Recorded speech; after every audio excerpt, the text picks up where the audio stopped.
Welcome back to Parenting Explained. I'm your host, Dr. Hammond. Today I have an expert, Ana Aluisy, who is here to talk about many different things to help you and your child at home, especially when it comes to parenting. So Ana Aluisy is a licensed mental health counselor. She's also a licensed marriage and family therapist who has a private practice in Tampa. She's been featured on the New York Post, ABC News, Telemundo, and a variety of other sources. So we are very happy to have you here as our expert today. Thank you for inviting me. Thank you for being here. So we want to really get started and talk about parenting styles. So a lot of times we've heard there are some parents that are too strict or they're too lenient or whatnot, but really how can a parent tell if their parenting style is a good fit for their child? Well, I would say the best telltale sign is like their child's behavior, right? Are they assertive? Are they self-confident? Are they achieve-oriented?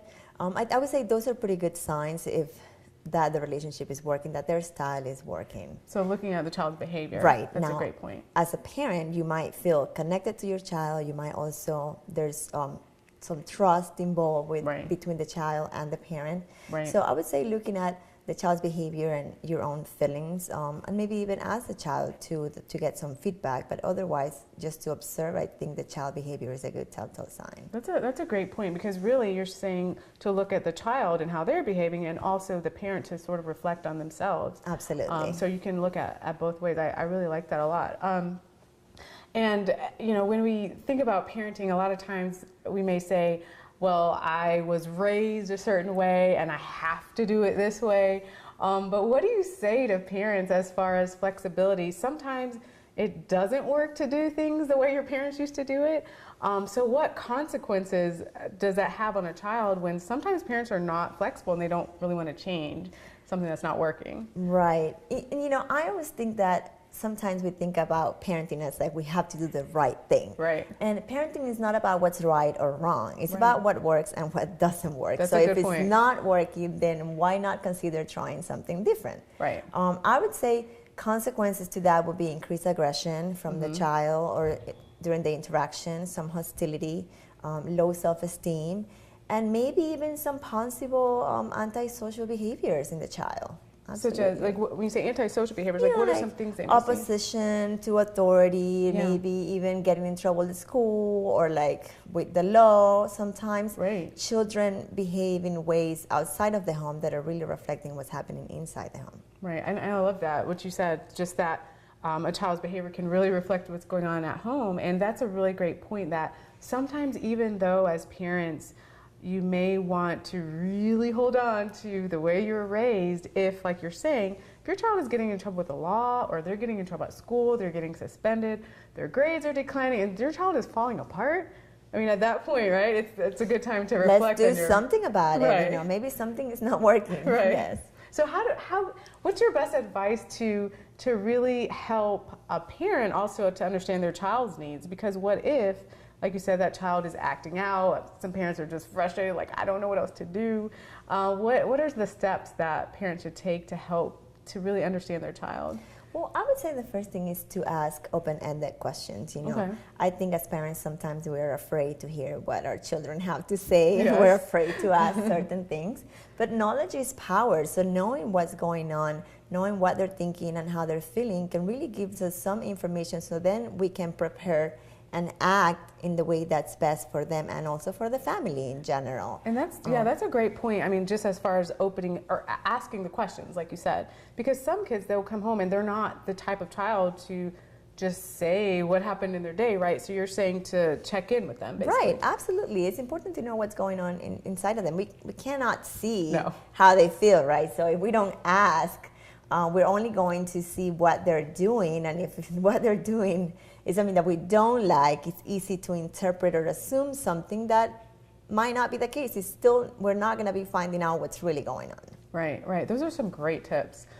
So we will be back right after this to talk about more ways that you can help your child at home.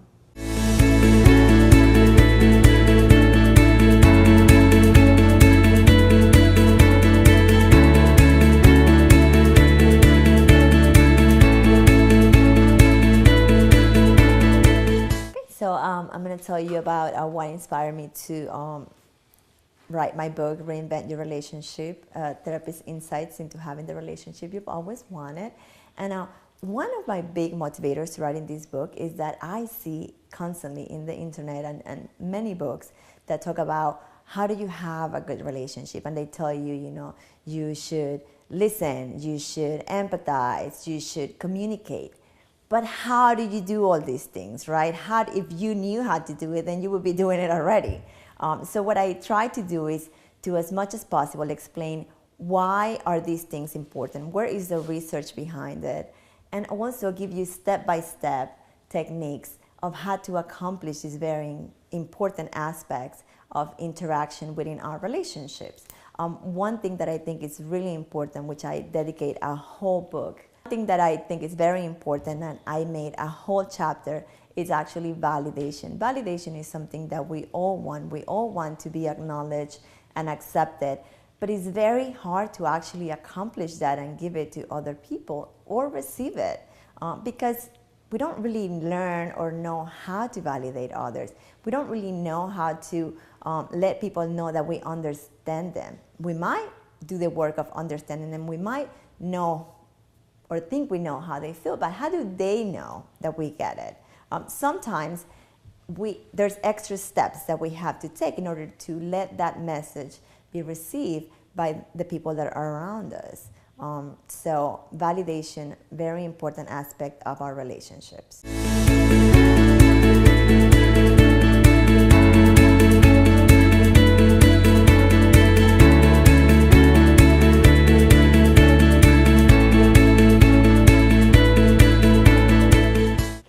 Welcome back. We've been talking some about parenting styles and what to do and what parents may need to change, and really overall parenting can be tough.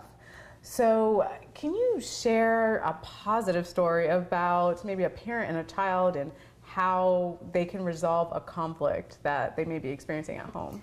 Sure. You know, and maybe I want to use an example of what do you do after you just got into a conflict, right? Like, yeah. let's do something about this conflict that we just had. So we just got into a screaming match about who was unloading the dishwasher. Right. So I think that it's really easy to be frustrated. You know, we're overstressed with work, the responsibilities at home, and parenting. It's all stressful. It's stress all around. Yes. But I also want you to remember that children are also stressed. So if we forget about that, yes. which is very easily to forget because we think children have really easy lives, right? So keep that in mind, that kids are also stressed.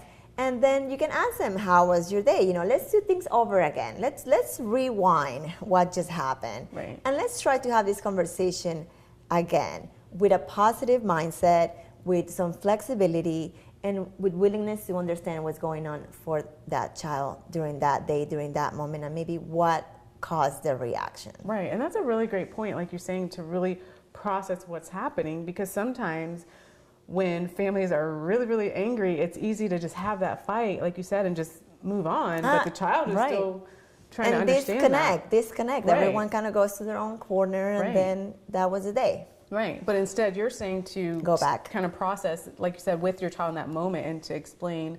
Can you maybe describe like what that would look like? So let's say there's a screaming match, somebody didn't want to unload the dishwasher, and then what can parents sort of say in that moment to just reflect on what just happened? And sure, I would say first take a minute to breathe and calm down, which is very important. That way you have this calm tone to the conversation, and then just ask, is it okay if we can talk about it, to make sure that the child is going to be receptive of your message. And then ask, is there any way that we can have this conversation again? I'd like to do over. I didn't mean to apologize. I think acknowledging that what we're doing that is causing this interaction to turn into a negative, it's very important, because then we're role modeling, right? Right. Acknowledging that our actions are affecting how we interact with each other, and that it's okay to make mistakes. Right. So saying I'm sorry to scream or slam the counter or whatever it was, I'd say is a great role model for the children to say, you know, everyone makes mistakes. Right, being a role model is important, as you mentioned. But sometimes I think in some families it could be whatever the family unit looks like, one particular parent might have a certain style, but the other parent may have a completely different style. Maybe polar opposites. So what do you say to those families, like where the couples are not on the same page when it comes to parenting? Right. I mean, this can get really complicated because this is actually a very common instance. I say focus on the objective. Most likely you both want the same outcome.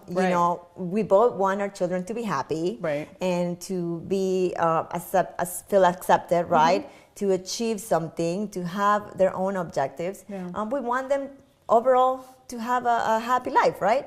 So focus on what you have in common and on what your objective is, and then be flexible with that. I'll say allow each parent to try what their style is, and then focus on what work from those interactions. And that's a great point, to really focus on what works, as you were mentioning before, because to just take that compromise with your significant other and a parenting relationship is so important. And like you mentioned, also focusing on the objective, what you're trying to achieve, because there's different ways to get there. Absolutely. So how you get there is not as important as it might seem like. Right. That's absolutely right. And you mentioned earlier about being a role model for children. So how can parents in their own communication really be a role model, whether they're communicating with their significant other, if there's a significant other in the house, or in just their daily lives? How can they be role models for their child? I would say awareness is what's most important here, because many times we are not aware of how our own interactions with anybody, like you say, whether it's our partner, other family members, friends, just answering the phone, to the telemarketer that call, how that is being observed by our children. They are really looking at everything that we do. And even if we say that is wrong, if we keep doing it, we're giving that contradictory message. That's absolutely so right. Being aware of how you behave and how you speak to others, of how you listen to others, is really going to determine if your child is going to do so as well. If you are someone who listens, your child is going to be most likely someone who listens as well. Right. And that's really a great point, because like you said, even just picking up the phone, a lot of times if a telemarketer calls or something like that, and you're like, oh, Pat, and you're screaming and you're acting like that as a parent, your child is watching, and they don't even have to be in the same room, right? Right, They could be no. eavesdropping, Listen, they could be on the other line. Yeah, that's it. Or they're on the other line. So, I mean, what other tips would you have for parents, would you say, with this process of just dealing with the conflict at home? Maybe it's with a sibling, maybe it's with their significant other. What other tips do you have for parents? I would say focus on trying to listen and really understanding where the child is coming from, whether you agree or not. I think as parents, it's easy to minimize our child's feelings and maybe their reasoning, because they're not where we are yet. Right, so what they feel and what they think, it's important to them. So if we can recognize that and acknowledge that, we're going to be at a better place to have a conversation with them and help them get to more positive behaviors, and help them to understand, actually using their reasoning as an example of how something is going to benefit them or not, will be a really good way to get them to understand what we're trying to say. I really like that too. Like you said, to help them understand that you understand their reasoning. Right. Because children cannot reason like adults can. They just don't even have the brain capacity to do so. Absolutely. And sometimes talking on their level, using their terms, their words, maybe even using play to get them to understand something, just because they don't have the vocabulary. They don't. That's awesome. Some really great tips. So we will be back right after this to continue talking about how to help children to be emotionally healthy and happy.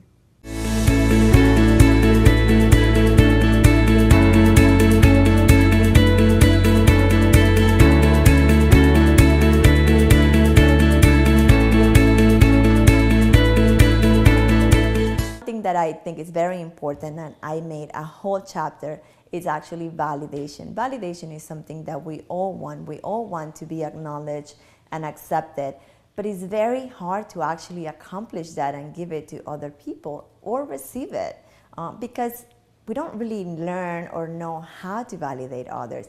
We don't really know how to let people know that we understand them. We might do the work of understanding them. We might know or think we know how they feel, but how do they know that we get it?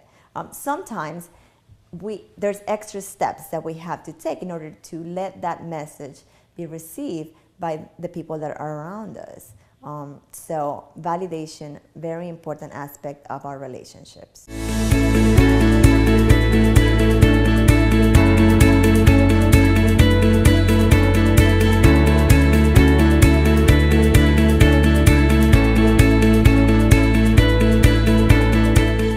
So welcome back. We've been talking a lot about how to successfully communicate with your family.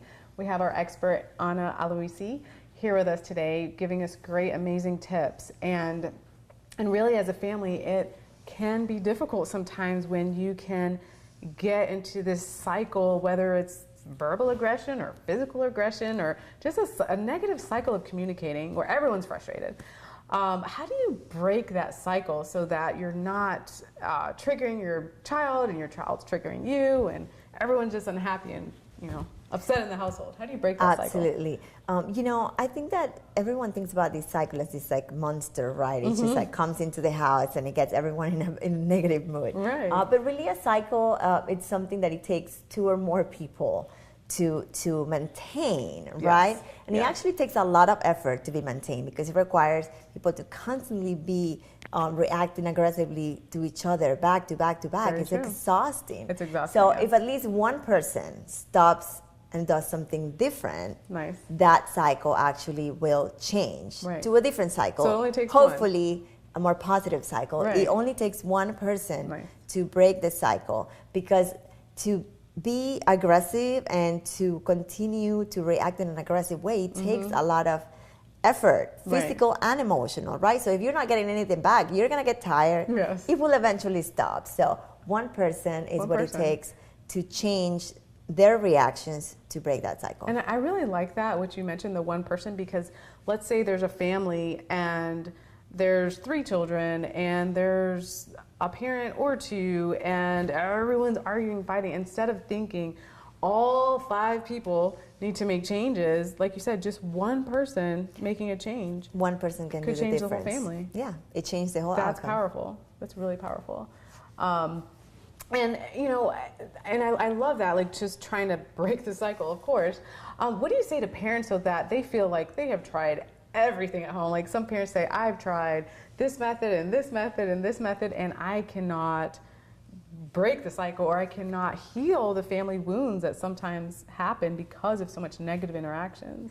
I think that we all get to that point that we've tried everything in our power and we just cannot succeed. And I think accepting that we need help is important, because we all need help. And seeking help is an extremely important step in order to break these patterns, because they're not going to stop by themselves. Right. Something or someone has to do something about it, right? Something has to change.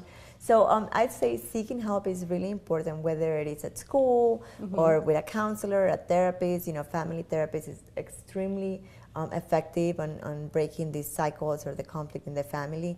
And I actually liked in this type of situations to involve the whole family, even though one person can influence the change. When everyone's working on something, it's going to have a more effective result and also a quicker result. Right. So, and that's a really great point too. So let's say a child is acting out at home or at school and having behavior issues, instead of only taking the child. Right. Instead of only taking the child, you're saying to take the family unit. Too, and this is actually a very common thing I see all the time. There's a problem child. Right. And the parents are like, okay, this kid needs, he needs to be fixed, and send him to counseling. But really, the whole family is going to benefit from the counseling, because everyone can learn together how do we deal with this. Also, a lot of times, like I was saying earlier, a child can be displaying something within the home. So to have everyone involved is really going to address whatever it is causing this child to be acting out. I like that. I like that so much. And you also are an author of a book. Tell us a little bit about your book. Sure. So my book is called Reinvent Your Relationship, a Therapist Insight to Having the Relationship You've Always Wanted. And I talk a lot about communication, and I have a whole chapter into why it's important to validate, how not to validate. Good. Because validation is such an important part of our relationships and our interactions. Right. And I think that's what we're all looking for, right? We all want to be acknowledged and accepted and validated. So Yeah. I think it's something that we're not really talking about enough. You know, how do we validate? Where do we learn how to validate each other? It's not that much, right? We're not really learning that. So check it out, a whole chapter on validation. I'm all about validation. And I like that. That's a really great point. I do like the idea of validation because you're right. There's so many people, I mean, kids, families, parents, we all want to feel validated and accepted. But you have specifically said how that can be done. Right. So I love that. Step by step. Step by step, yes. Definitely we need a step-by-step method.